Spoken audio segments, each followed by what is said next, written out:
How to see first Instagram message without scrolling. Hello everybody, welcome back to our channel.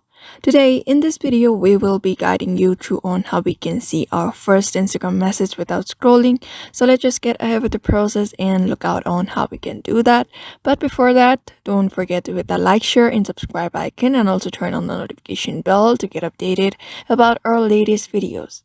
So if you're wondering how you can do that, first of all, you can go ahead and open up your Instagram, and after you're logged in, you can tap on the direct messages section where you wanna see your first Instagram message without scrolling.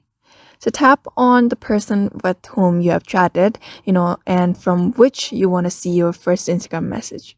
So in order to do that, you can, if you already have the built-in feature, you can go ahead and tap on this at the top corner of your screen and you will be directly led to the first Instagram message without scrolling. Otherwise, if you don't have that feature available, you can go ahead and download one of the free applications like Auto Scroll or Tap Scroll. After the application is downloaded, you're going to give access to the app. After the access is given, when you tap on the top of the screen, you will be directly led to the first Instagram message, just like that. So this is the process you can follow up in order to see your first Instagram message without scrolling. So follow the steps, and therefore I hope this video was helpful to you, and thank you for watching this video.